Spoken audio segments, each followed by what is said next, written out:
Exit poll आ चुका है।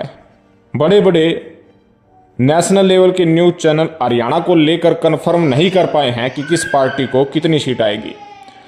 कोई भारतीय जनता पार्टी को 7 से 8 सीट दिखा रहा है, कोई 6 सीट दिखा रहा है, कोई 4 से 6 सीट दिखा रहा है, कोई 7 सीट दिखा रहा है।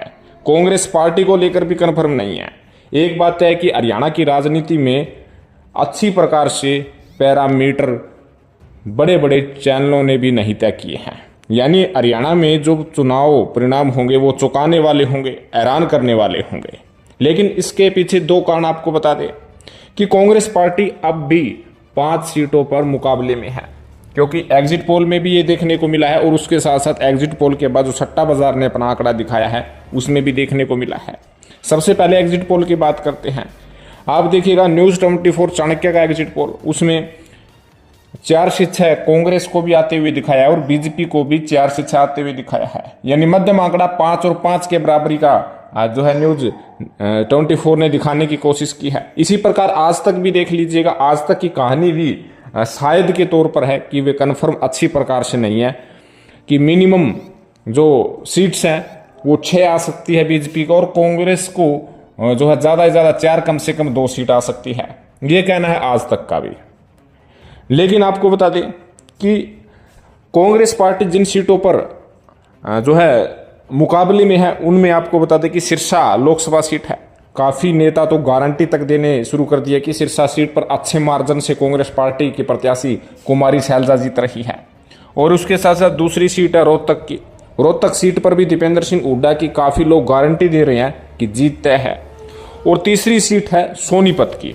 सोनीपत में आपको पता है कि काफ़ी अच्छा टफ मुकाबला देखने को मिला, लेकिन सोनीपत में जिस प्रकार से भारतीय जनता पार्टी में भित्तरघात की बात आई है उसके बाद कांग्रेस पार्टी और मजबूत हो चुकी है। और 2 और सीट हैं जहां पर कांग्रेस पार्टी मुकाबले में है।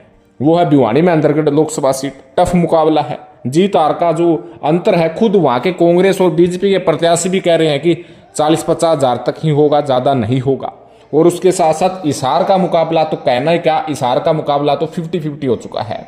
सट्टा बाजार ने भी इन सीटों पर कांग्रेस के पास आते हुए दिखाया। हालांकि सट्टा बाजार ने हिसार सीट पर 90-90 के भाव दे दिए हैं, बराबर के भाव दे दिए हैं। कहीं ना कहीं कांग्रेस पार्टी इन 5 सीटों पर विशेष तौर पर फोकस किए हुए हैं। वहीं 5 अन्य सीटों पर भारतीय जनता पार्टी का प्रभाव अच्छा है, लेकिन 2019 के मुकाबले जो वोट बैंक प्राप्त किया था इस बार उतना वोट बैंक बीजेपी को आते हुए नजर नहीं आ रहा है। हालांकि गुरुग्राम, करनाल, फरीदाबाद, अंबाला सीट और उसके साथ साथ कुरुक्षेत्र सीट पर भी बीजेपी पार्टी को जीतता हुआ दिखाया जा रहा है और सट्टा बाजार भी कह रहा है कि यहाँ से वे सीट निकाल रहे हैं। लेकिन वोट परसेंटेज में अब की बार गिरावट आती हुई दिख रही है।